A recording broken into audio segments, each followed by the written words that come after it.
नमस्कार, मैं कोमल आप सभी दर्शकों का हार्दिक स्वागत करती हूं हमारे आज के विशेष कार्यक्रम कृषि दर्शन में, जो समर्पित है हमारे किसान भाइयों और बहनों की समृद्धि, विकास और आधुनिक खेती की तरफ उनके बढ़ते कदम को।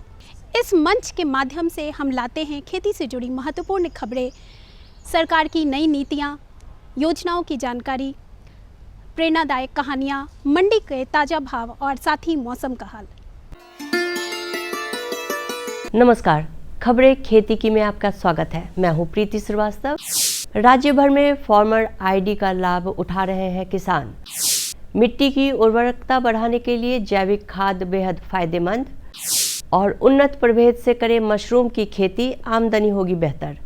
और अब खबर विस्तार से। सूबे में सरकार द्वारा चलाई जा रही फार्मर आईडी कार्ड बनाने की योजना का लाभ सही व्यक्तियों को मिल सके, इसके लिए प्रखंड स्तर पर भी यह अभियान चलाया जा रहा है। इस फार्मर आईडी कार्ड के द्वारा किसानों को भूमि डाटा उपलब्ध होने से उन्हें सरकारी योजनाओं का लाभ लेने में किसी भी प्रकार की कठिनाई नहीं होगी। किसान भाई, अगर आप खेती के साथ साथ पशुपालन व्यवसाय से भी जुड़े हैं तो आप बकरी पालन कर अच्छा मुनाफा कमा सकते हैं। बकरी पालन व्यवसाय गांव और छोटे स्तर पर करने वाला कम लागत में एक बढ़िया और मुनाफे का व्यवसाय माना जाता रहा है, लेकिन बकरियों में संक्रमण होने का खतरा भी रहता है। इसके लिए उचित रखरखाव के साथ साथ उन्हें बीमारियों से बचाना भी ज़रूरी है ताकि बकरियां स्वस्थ रहें। आप समय समय पर चिकित्सक से परामर्श लेकर टीकाकरण जरूर करवाएं, जिससे उन्हें संक्रमण से बचाया जा सके। कम निवेश में अधिक मुनाफा कमाने का उत्तम तरीका है बकरी पालन। अगर आप खेती के साथ इसे करते हैं तो दोगुनी आमदनी प्राप्त कर सकते हैं। छोटे किसानों और शौकिया किसानों के लिए बकरी पालन एक बेहतरीन विकल्प है। यह व्यवसाय विशेष रूप से ग्रामीण क्षेत्रों में बहुत लाभकारी है, जो रोजगार और स्थिर आय मुहैया कराता है। लेकिन बेहतर व्यवसाय के लिए जरूरी है पशु की बेहतर देखभाल भी की जाए।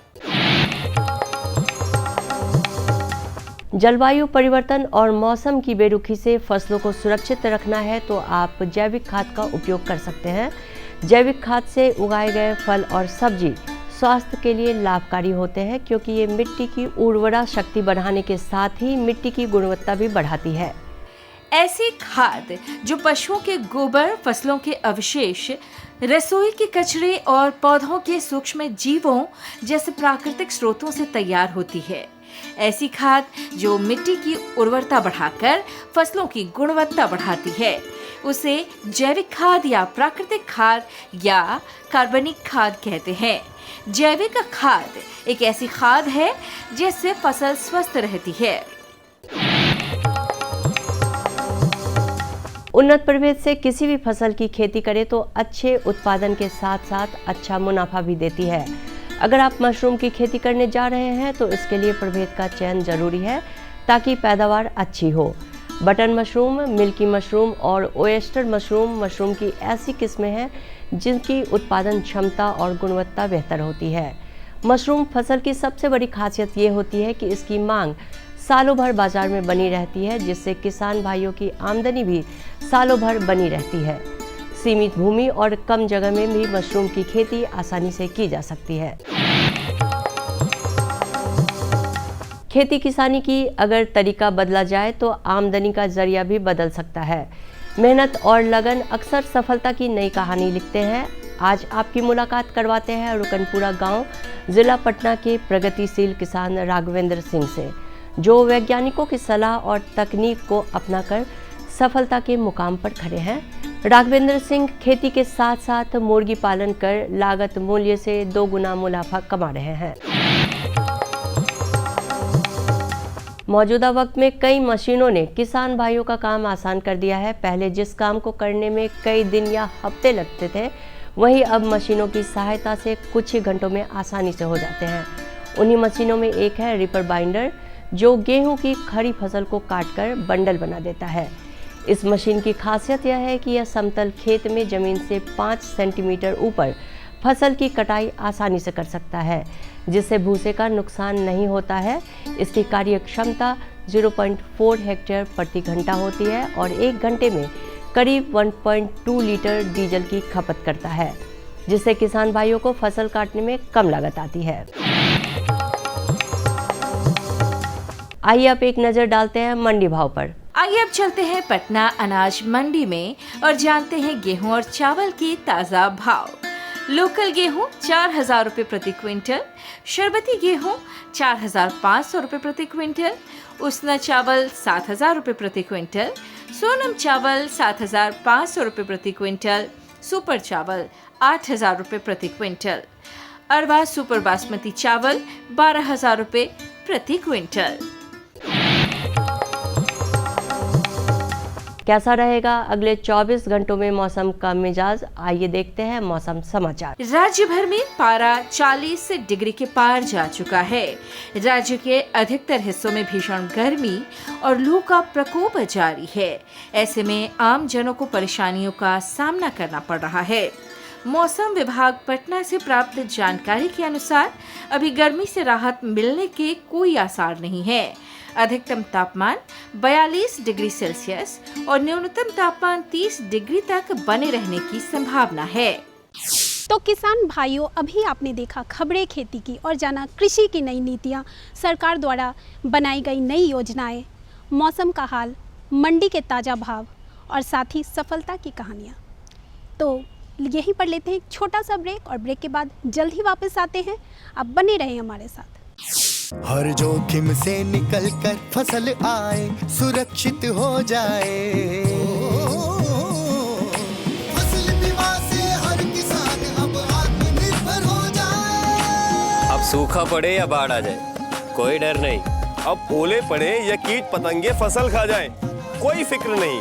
अब कैसी भी आपदा हमारी फसल पे आ जाए, क्षति होने पर हमारे दावों का उचित भुगतान मिलता है, क्योंकि हमने लिया है प्रधानमंत्री फसल बीमा। बुआई से फसल कटाई तक हर जोखिम का दावा, न्यूनतम प्रीमियम पर अधिकतम भुगतान का वादा। योजना से हर साल जुड़ रहे हैं 5 करोड़ से ज्यादा किसान। अब आपकी है बारी। नजदीकी कृषि कार्यालय, सहकारी समिति, बैंक शाखा, अधिकृत बीमा कंपनी या जन सेवा केंद्र में स्वेच्छा से करा सकते हैं पंजीकरण। फसल बीमा पोर्टल या फसल बीमा ऐप द्वारा भी किया जा सकता है पंजीकरण। प्रधानमंत्री फसल बीमा योजना, आपकी फसलों का संपूर्ण सुरक्षा कवच। कृषि एवं किसान कल्याण मंत्रालय, भारत सरकार। ब्रेक के बाद आप सभी का कृषि दर्शन प्रोग्राम में एक बार फिर से हार्दिक स्वागत है।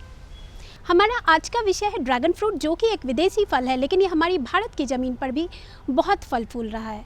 विदेशों में इसे ड्रैगन फ्रूट के नाम से जाना जाता है और भारत में इसे कमलम के नाम से भी जाना जाता है। तो इसके बारे में विस्तार से बातचीत करेंगे हमारे आज के मेहमान डॉक्टर सूरज प्रकाश जी से, जो कि सहायक प्राध्यापक हैं।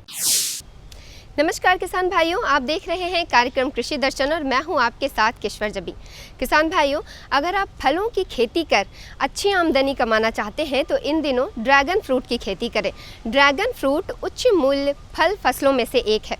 चूँकि बाज़ार में इसकी कीमत अच्छी मिलती है तो आप इसकी गुणवत्तापूर्ण उत्पादन कर अच्छी आमदनी कमा सकते हैं।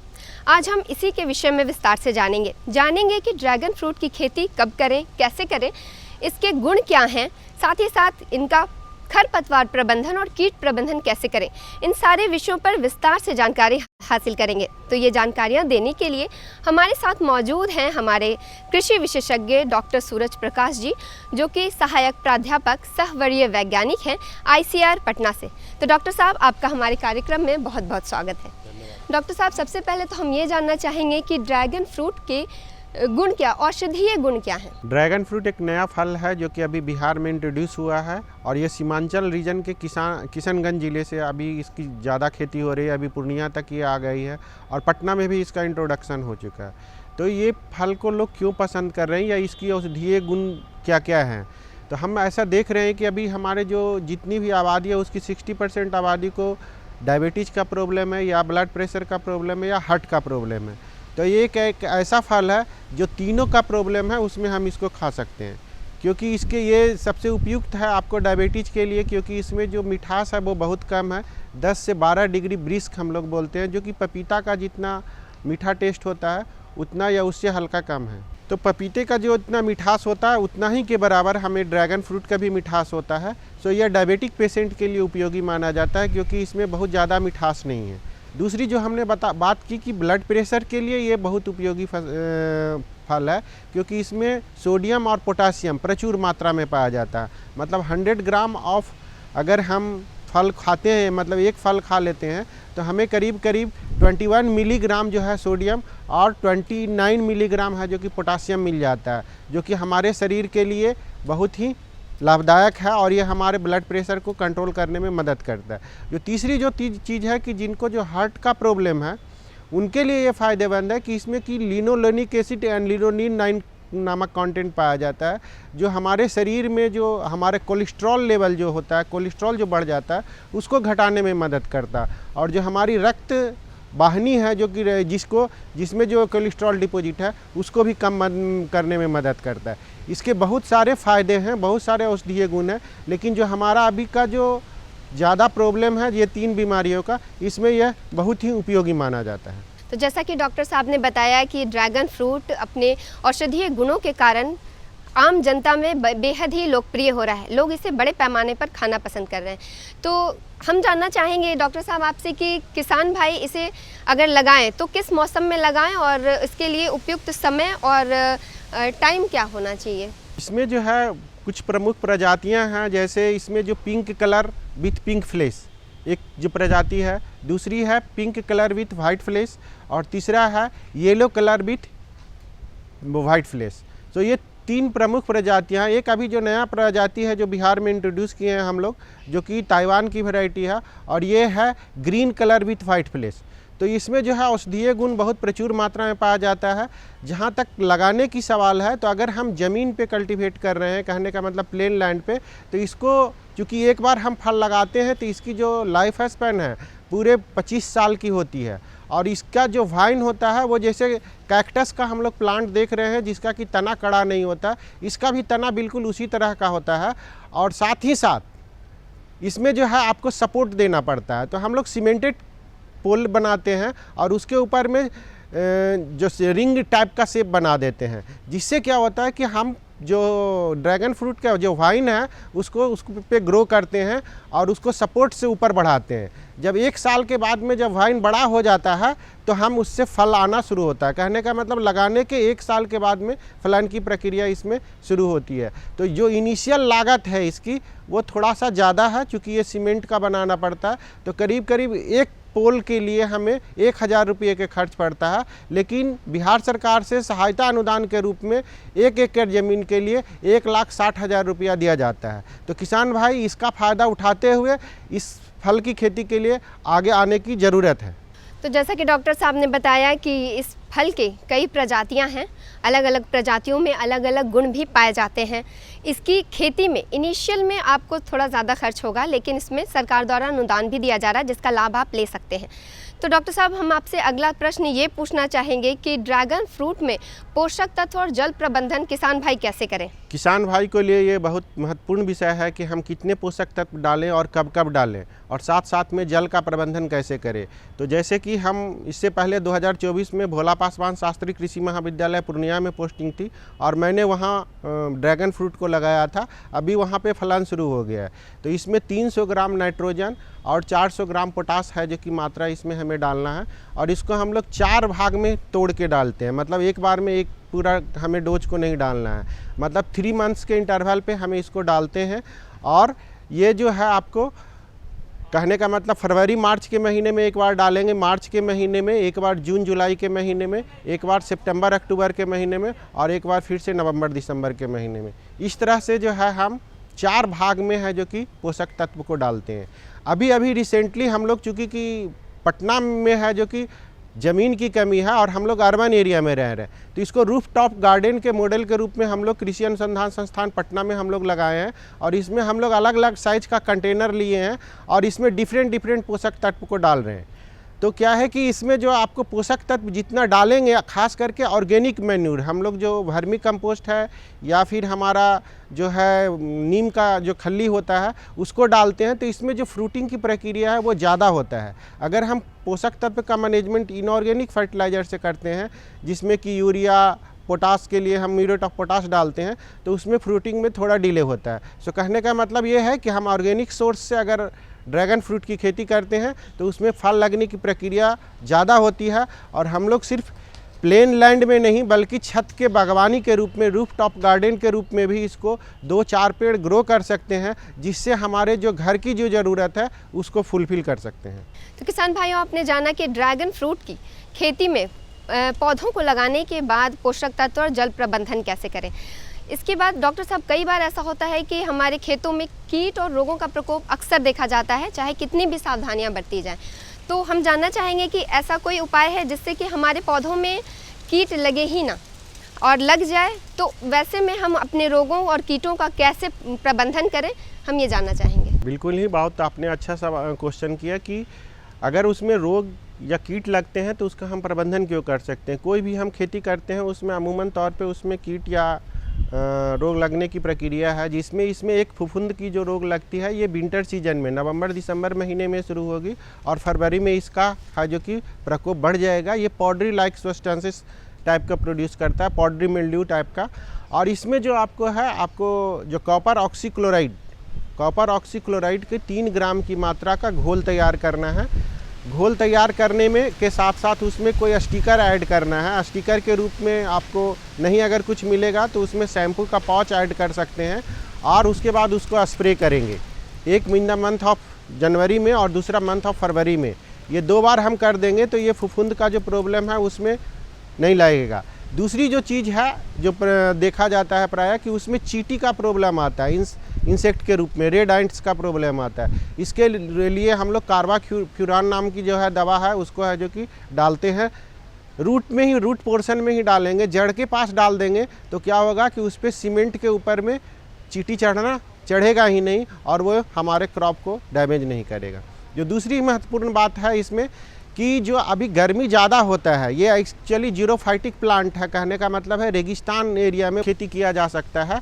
तो हमें ये चीज़ को ध्यान रखना है कि जब तेज़ धूप आएगी, जैसे अभी हमारा पटना का टेम्परेचर 43 डिग्री सेल्सियस है, इसमें हमारे पौधे के वाइन में वर्निंग सेंसेशन शुरू होता है। और ये हमारे पूर्णिया के किसान से इस तरह की सवाल जवाब क्वेश्चन आते रहते हैं। तो उसके लिए क्या करना है कि एंटी ट्रांसपेरेंट एक केमिकल आता है जो कि महाराष्ट्र में जो है केले की खेती करने के लिए वो लोग इस्तेमाल करते हैं। इसका नाम है साइंटिफिकली फिनाइल मर्क्यूरिक एसिटेट। ये केमिकल का जब स्प्रे करेंगे तो जो हमारा तेज़ धूप आ रहा है उसका रिफ्लेक्शन है जो कि वातावरण में चला जाएगा और वो धूप हमारे पौधे को नुकसान नहीं करेगा। दूसरी चीज़ है हम शेड नेट का इस्तेमाल कर सकते हैं, क्योंकि हम लोग एक लाइन में लगाते हैं पौधे को 2 मीटर से 2 मीटर की दूरी और 2.5 मीटर से 2.5 मीटर की दूरी पे। तो हम उसको पर्टिकुलर एरिया में पर्टिकुलर 2 मंथ के लिए, अप्रैल और मई मंथ के लिए हम शेड प्रोवाइड कर सकते हैं with the help of shade net. तो किसान भाइयों, आपने जाना कि कैसे करें ड्रैगन फ्रूट की खेती, कौन सा समय सही है, कौन से प्रभेद किस्म, उनमें लगने वाले रोगों और कीटों का प्रकोप क्या है, जलवायु कैसा होना चाहिए, पोषक तत्व प्रबंधन कैसे करें। साथ ही साथ हमने जाना कि इसमें कीट प्रबंधन, रोग प्रबंधन कैसे करें, और साथ ही साथ कि अगर बहुत तेज़ धूप हो, गर्मी हो, तो ऐसे में अपने पौधों को तेज़ धूप से कैसे बचाएं। तो डॉक्टर साहब, आपने हमें ड्रैगन फ्रूट से जुड़ी इतनी अच्छी जानकारी दी। आपका हमारे कार्यक्रम में आने के लिए बहुत बहुत धन्यवाद। तो चलिए बढ़ते हैं कार्यक्रम के अगले पड़ाव में और आपको दिखाते हैं सरकारी योजनाओं से संबंधित एक शॉर्ट वीडियो। मधु क्रांति, एक नए युग का आगाज। मधु क्रांति विकास के नए रास्ते खोल रही है, मधुमक्खी पालकों के जीवन स्तर को बेहतर बना रही है, साथ ही पूरी दुनिया में शहद के क्षेत्र में भारत को एक नई पहचान दिला रही है। भारत सरकार मधुमक्खी पालकों की आय को बढ़ाने और उन्हें आत्मनिर्भर बनाने के उद्देश्य से देश में मधुमक्खी पालन के संवर्धन और विकास के लिए सभी आवश्यक सहायता प्रदान कर रही है। माननीय प्रधानमंत्री के दूरदर्शी नेतृत्व में कृषि सहित मधुमक्खी पालन को बढ़ावा देने के लिए अनेक कदम उठाए गए हैं। किसान तरक्की की राह पर आगे बढ़ रहे हैं। अगर कोई सक्सेस स्टोरी मीठी मुस्कान भी बिखेरे और स्वाद में भी मिठास भरे, तब तो आप इसे जरूर सोने पर सुहागा कहेंगे। हमारे किसान इन दिनों शहद के उत्पादन में ऐसा ही कमाल कर रहे हैं। शहद की मिठास हमारे किसानों का जीवन भी बदल रही है उनकी आय भी बढ़ा रही हैं। मधुमक्खियां न सिर्फ शहद देती हैं, बल्कि पर्यावरण और कृषि के लिए भी आवश्यक हैं। यूं तो भारत में लंबे समय से लोग मधुमक्खी पालन का काम पारंपरिक तरीकों से करते आ रहे हैं, लेकिन आज के समय में इस क्षेत्र में अपार संभावनाएं भी हैं और जरूरत भी है। मधुमक्खियों की इसी जरूरत और योगदान का जश्न मनाने और इसे और बारीकी से समझने के लिए ही मनाया जाता है विश्व मधुमक्खी दिवस। इसी आवश्यकता को समझते हुए 2020 में राष्ट्रीय मधुमक्खी पालन और शहद मिशन की शुरुआत हुई। उद्देश्य स्पष्ट था, मधुमक्खी पालन के कार्य को वैज्ञानिक और तकनीकी रूप से विकसित करना और ज्यादा से ज्यादा लोगों को इसके लिए प्रोत्साहित करके मधु क्रांति के सपने को साकार करना। मधुमक्खी पालन से मिलने वाले उत्पाद जैसे शहद, बी वैक्स, रॉयल जेली और पॉलन आदि कई क्षेत्रों में प्रयोग किए जाते हैं। माननीय प्रधानमंत्री जी के प्रोत्साहन से और कृषि मंत्री जी के मार्गदर्शन से आज राष्ट्रीय मधुमक्खी पालन और शहद मिशन सफलता का पर्याय बन चुका है। न केवल ये देश के किसानों के लिए आय बढ़ाने का एक साधन बना है, बल्कि तमाम लोगों के जीवन को बेहतर बनाने के साथ साथ देश के आर्थिक विकास में भी योगदान दे रहा है। 2013-14 में उत्पादन 76,000 मीट्रिक टन से बढ़कर 2022-23 में 1,40,000 मीट्रिक टन से अधिक हो गया है। 2013-14 में शहद का निर्यात 28,000 मीट्रिक टन से बढ़कर 2022-23 में 79,928 मीट्रिक टन से अधिक हो गया है। 3 विश्व स्तरीय अत्याधुनिक टेस्टिंग लैब और 31 मिनी शहद टेस्टिंग लैब स्थापित हुई। राष्ट्रीय मधुमक्खी पालन और शहद मिशन की कामयाबी सिर्फ आंकड़े ही बयान नहीं कर रहे, कहानियां खुद इसकी सफलता की बानगी पेश कर रही हैं। मैंने 1990 में मधुमक्खी पालन शुरू किया, 2 बॉक्स से शुरू किया और आज हमारे पास लगभग 4,200 बी बॉक्सेस हैं। लगभग 17 तरह के हनी हम लोग प्रोड्यूस करते हैं, जो डिफरेंट एरियाज में बी को माइग्रेट करके प्राप्त होते हैं।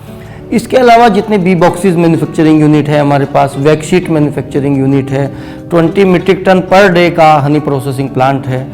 आज हमारा जो उत्पादन है वो 1 लाख केजी लगभग एनुअली हम लोग प्रोड्यूस करते हैं। यमुनानगर के सुभाष काम्बोज मधुमक्खी पालन के अपने काम के चलते आज देश भर में जाने जा रहे हैं। सुभाष जी ने वैज्ञानिक तरीके से मधुमक्खी पालन का प्रशिक्षण लिया। इसके बाद उन्होंने केवल 6 बॉक्स के साथ अपना काम शुरू किया था। मैंने सिर्फ अपने पोलिनेशन के लिए और शहद खाने के पर्पज से ये बॉक्स रखे थे। जब मैंने देखा कि मधुमक्खियां भी बढ़ रही हैं और हमें शहद भी मिल रहा है, तो मैंने फिर प्रोफेशनल तौर पे इसी काम को ही करने की सोची और आज की तारीख में मैं लगभग 1500 बॉक्स पे मधुमक्खी पालन कर रहा हूँ। ज्यादा से ज्यादा लोग इस मिशन का हिस्सा बन रहे हैं। इतना ही नहीं, ये मिशन नारी शक्ति को और अधिक सशक्त बनाने में भी बड़ा योगदान दे रहा है। अभी तक महिलाओं के 164 स्वयं सहायता समूहों को इससे जोड़ा जा चुका है। इसी तरह मधु क्रांति पोर्टल पर अभी तक लगभग 14,000 से अधिक पालक और 22 लाख से अधिक कॉलोनीज रजिस्टर हो चुकी हैं। आज भारत प्राकृतिक शहद का 6वां सबसे बड़ा निर्यातक देश है। भारत मधुमक्खी पालन और शहद उत्पादन के क्षेत्र में सारी दुनिया के लिए एक मिसाल के तौर पर उभर कर सामने आ रहा है। मधु क्रांति आय और रोजगार के अवसर बढ़ाए। आशा करती हूँ जो शॉर्ट वीडियो क्लिप आपको दिखाया गया है उसका पालन करेंगे और उसमें मिली महत्वपूर्ण जानकारियों का से आप लाभ उठाएंगे। और उम्मीद करती हूँ आज का यह कार्यक्रम आप सभी किसान भाइयों के लिए बहुत ही लाभकारी रहा होगा। और वादा करती हूँ कि अगले अंक में और भी बहुत सारी सरकार की नई नीतियाँ, योजनाएं लेकर वापस हमारी कृषि दर्शन की पूरी टीम हाजिर होगी। और आज यहीं पर इजाज़त चाहूँगी। नमस्कार। हमारा पता है कृषि दर्शन, कमरा नंबर 203, द्वारा केंद्र निदेशक, दूरदर्शन केंद्र पटना, फ्रेजर रोड, पटना। आप हमसे ईमेल के माध्यम से भी संपर्क कर सकते हैं। हमारा ईमेल है directorddkpatna@gmail.com या kddkpatna@gmail.com।